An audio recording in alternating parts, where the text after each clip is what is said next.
¿Ya sabes la moto que la motorraca que o no? ¿O es sorpresa? No, la sé. Ah, La elegí por...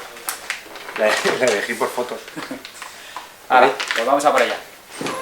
Dale, te sigo yo. Por aquí. Aquí está.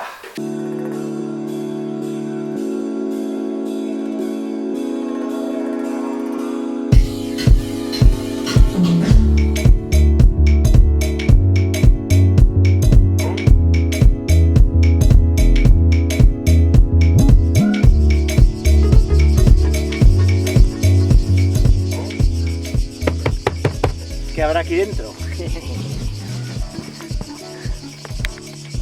Terminamos el capítulo anterior, si os acordáis, despidiéndonos de Rápida y Furiosa, la BMW F800 GS con la que hemos estado viajando los últimos 3 años. Junio 2016, junio 2019, 66.000 no sé qué.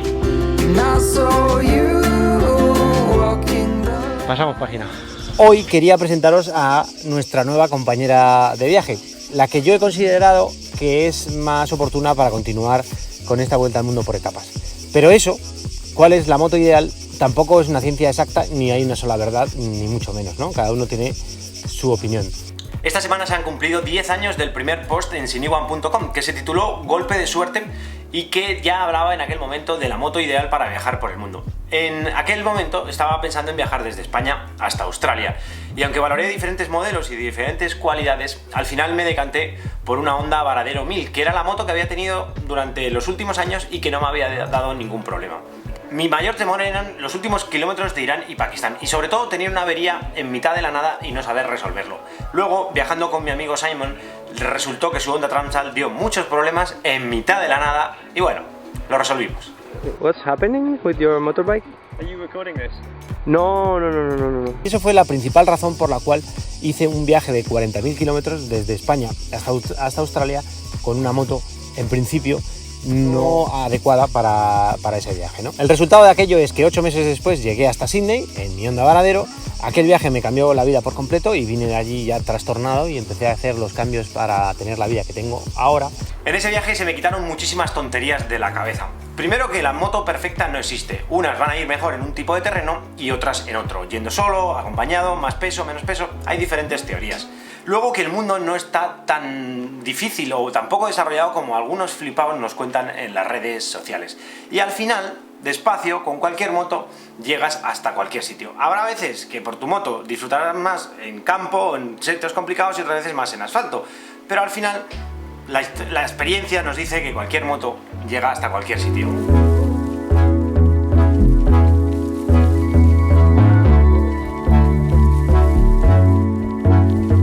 En ese viaje también aprendí que casi cualquier moto sometida a un exceso de carga por los caminos que yo me meto y al cabo del tiempo pues terminan rompiendo, lógicamente, y que no pasa nada, porque al final, con paciencia, aunque estés en un lugar muy retirado, siempre aparece alguien a echarte una mano. Siempre encuentras un pick-up que te lleva hasta un mecánico que más o menos te puede resolver las cosas, y si necesitas recibir piezas de recambio, pues las recibes y el viaje pues puede continuar. Pero en aquel viaje ya me di cuenta de una cosa que luego cambiaría por completo mi forma de entender el mundo, y es que me gusta viajar a través de caminos muy alejados de la civilización, y que en muchas ocasiones estos caminos son complicados.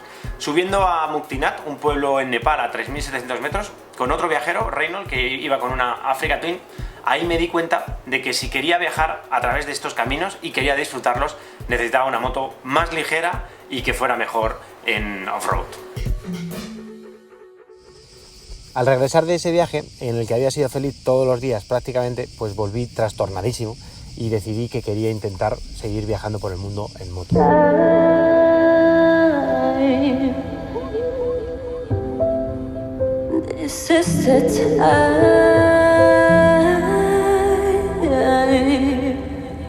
Para ello decidí comprar la moto que yo pensé que era la más adecuada, un poco por potencia, capacidad de carga, manejabilidad off-road, etcétera, etcétera, ¿no?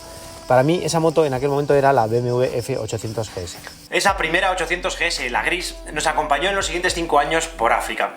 Los primeros dos, 2011 y 2012, a través de toda la costa oeste, en varias etapas, y pues cada vez por más berenjenales y cada vez disfrutando más del África rural y de eso que hablaba antes, de viajar a través de este tipo de caminos, ¿no? Pues ahí está Congo Braza y ahí está Congo Kinshasa, la República Democrática del Congo.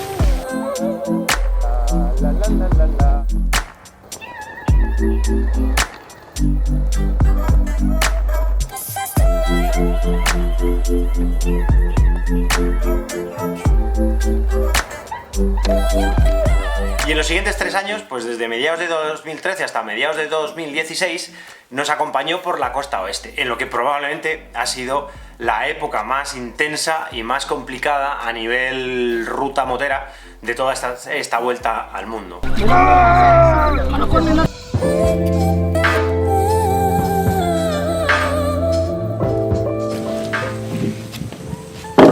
Esto es un poco humor amarillo, ¿eh?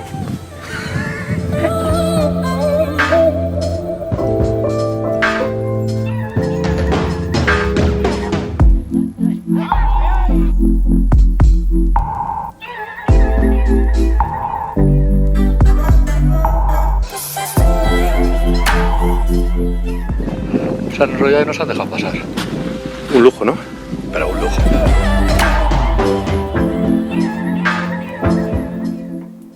Fue en esta época cuando la moto dio los primeros y únicos problemas que dio, que fue una cadena de consecuencias. Primero se rompió la suspensión porque reventó de tanta carga tanto tiempo.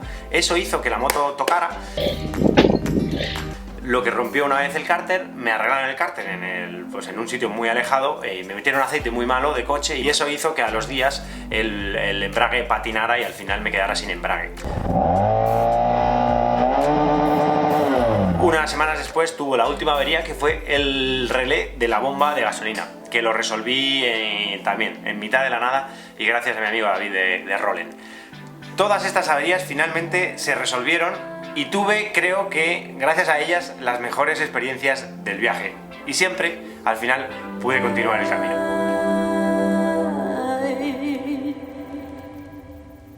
Entre 2016 y 2019 hemos recorrido Norteamérica. Para ello decidí comprar la misma moto, la 800 GS, mucho más moderna, nueva esta vez.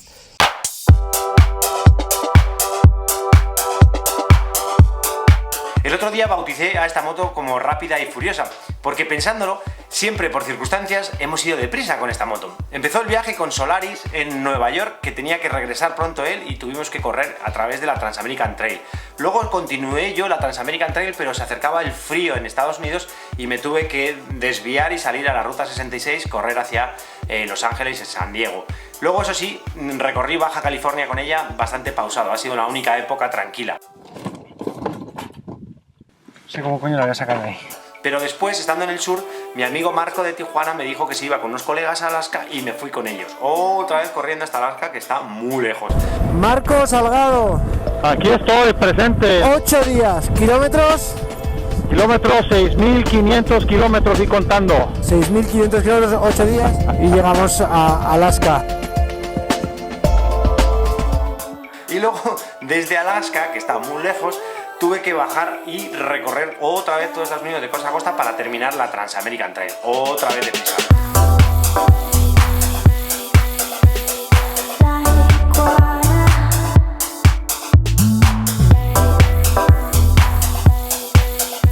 Por último, llegó la última época de esta moto, que fue la etapa 12+1, que empezó en Miami, que me emperré en ir a Cuba y tuve que correr durante todo el Golfo de México para embarcarme en un velero a Cuba, donde estuve 2 meses, que en principio está bien, pero grabando se hizo corto y también tuve que correr. No pude estar más porque el barco partía y era la única forma de salir.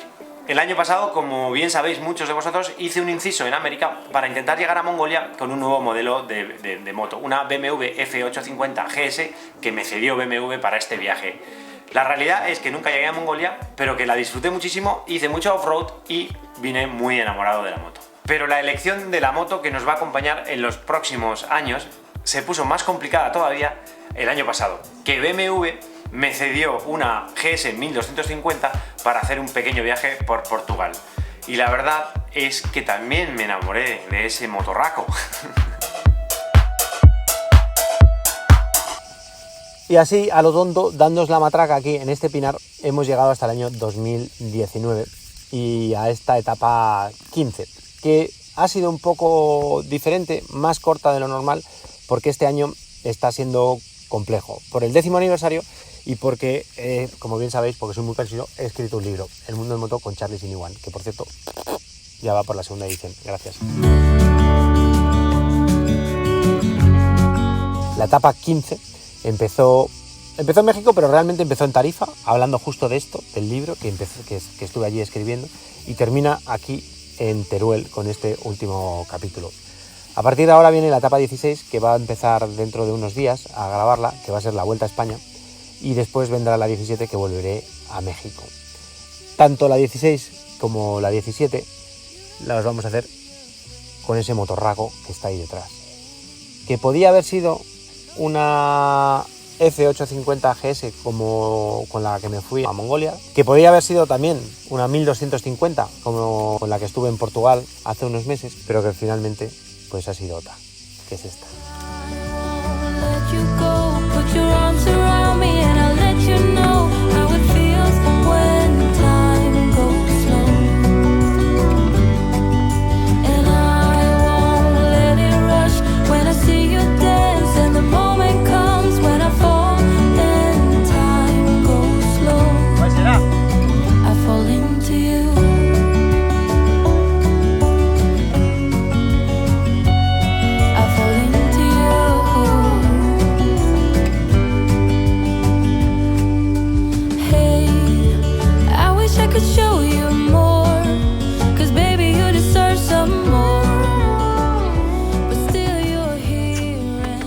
Finalmente es una 850 Adventure, que está un poco más preparada pues de gasolina y alguna cosilla más de la que ya hablaremos, supongo, más adelante. Gracias a todos los que lleváis aquí 10 años y también los que lleváis 10 o 15 minutos, da igual. Y yo voy a seguir mucho tiempo viajando por el mundo en moto, creo y espero, y intentaré siempre pues seguir mejorando el formato audiovisual para contar pues no solo el viaje en moto, que es muy importante, sino también el viaje. Pues las personas que aparecen en el camino, los sitios, ¿no? Todo eso. Espero que os guste y que cada vez seamos más y nos vemos pues pronto. La etapa 16, que es España, empezará a emitirse en YouTube a partir de septiembre, aunque la voy a empezar a grabar ya. Después volveré a México para la nueva etapa, la siguiente, que será la 17, que será México y no sé si Centroamérica, depende cómo vayan los tiempos. Y así seguiremos nuestro camino hacia Tierra de Fuego. Muy despacio, voy a tardar muchos años en llegar a Tierra de Fuego, me imagino, y terminar todo esto. Y nada más, queridos, de aquí a septiembre igual alguna sorpresita hay por el canal. Pero ahora lo importante es disfrutar del viaje, del motorraco y de grabar lo mejor posible. Nos vemos pronto. Gracias por estar ahí.